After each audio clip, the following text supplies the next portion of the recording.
Shalom, selamat malam. Bersama saya Yosia Arifin. Renungan pada malam hari ini dari Pendeta Dr. Erastus Sabdono yang berjudul Baptisan.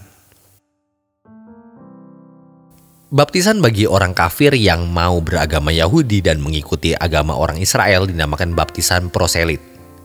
Sejak itu mereka tidak boleh makan makanan yang dianggap atau dipandang haram oleh Taurat. Cara gaya hidupnya pun berubah total. Karena memang orang Yahudi itu ekstrim dalam keberagamaan. Sampai hari ini ada di antara mereka yang masih ekstrim. Baptisan lain yang dikenal dalam Alkitab adalah baptisan Yohanes Pembaptis. Sebelum Yesus memberitakan Injil, ia pun dibaptis.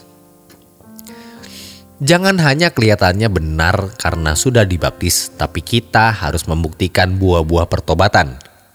Makanya tidak heran kalau Yohanes Pembaptis ketika bertemu dengan tokoh-tokoh agama Yahudi, ia memanggil mereka dengan sebutan, "Hai kamu ular beludak." Karena dia tahu kalau baptisan cuma menjadi sebuah formalitas, percuma. Yohanes Pembaptis mau mereka melakukan hukum sesuai dengan jiwanya, nafasnya, menghasilkan buah-buah pertobatan. Adapun baptisan dalam nama Bapa, Anak, Roh Kudus berarti hidup baru di dalam Tuhan. Yang satu ini standarnya tinggi.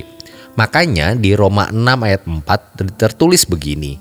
Dengan demikian kita telah dikuburkan bersama-sama dengan Dia oleh baptisan dalam kematiannya, supaya sama seperti Kristus telah dibangkitkan dari antara orang mati oleh kemuliaan Bapa. Demikian juga kita akan hidup di dalam hidup yang baru. Kita belum sempurna, namun kita tetap bisa mengasihi Tuhan. Kita harus mati dan kita mengerti sekali bahwa baptisan itu lambang kematian, kesediaan untuk hidup baru. Jangan dibaptis kalau kita tidak berani mati bagi dunia. Sejatinya, jika baptisan sudah menjadi budaya, umur sekian harus dibaptis atau karena mau menikah, kita melecehkan baptisan.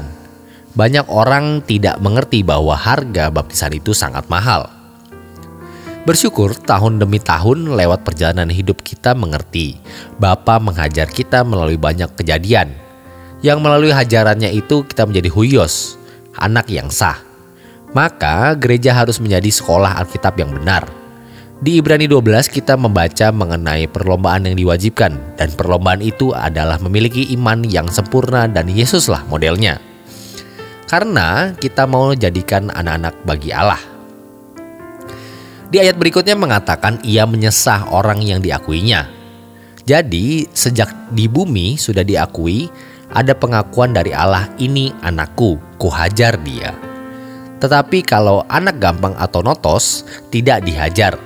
Karena memang yang dihajar hanya orang yang mengasihi dia. Hajaran dan didikannya membuat seseorang mengalami kelahiran baru, dilahirkan oleh Roh Kudus. Namun kita harus memiliki komitmen individu untuk memberi diri dibentuk, maka Allah dikerjakan. Sejatinya kita tidak punya pilihan lain dalam hidup kecuali menjadi anak-anak Allah. Bukan sekedar status yang dirumuskan dengan kata-kata atau kalimat di atas kertas, melainkan pengalaman real dengan Allah.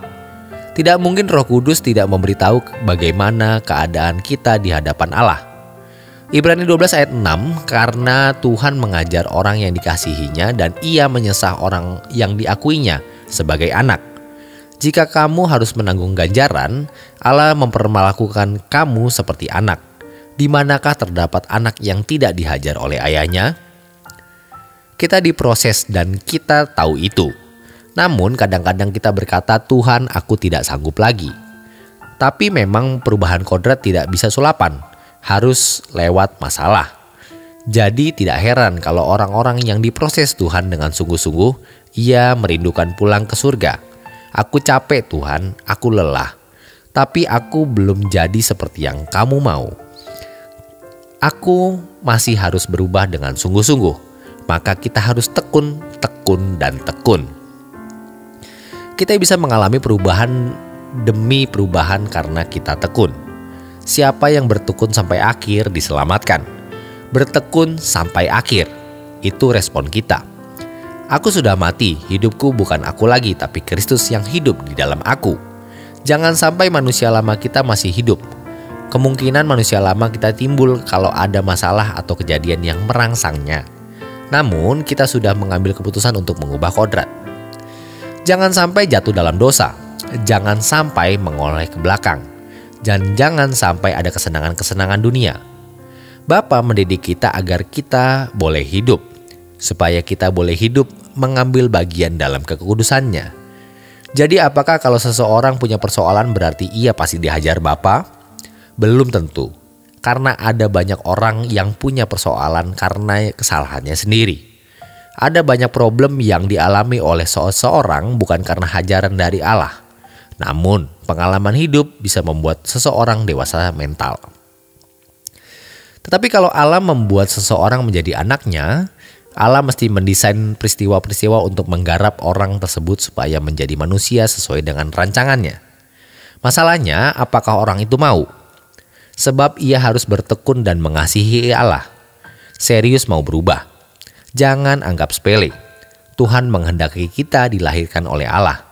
Jika Bapa di dunia ini mendidik kita dalam waktu yang pendek sesuai dengan apa yang Dia pandang baik, Allah mendidik kita untuk kebaikan kita agar kita beroleh hidup dan mengambil bagian di dalam kekudusannya.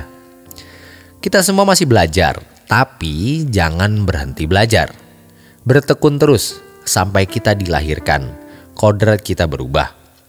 Makin hari makin diubahkan sampai kita sempurna. Sempurna seperti Bapa. Hidup kita penuh harapan. Allah mau mengubah kita sehingga kita bisa berkata, hidupku bukan aku lagi tapi Kristus. Demikian renungan pada malam hari ini. Selamat beristirahat. Tuhan Yesus memberkati.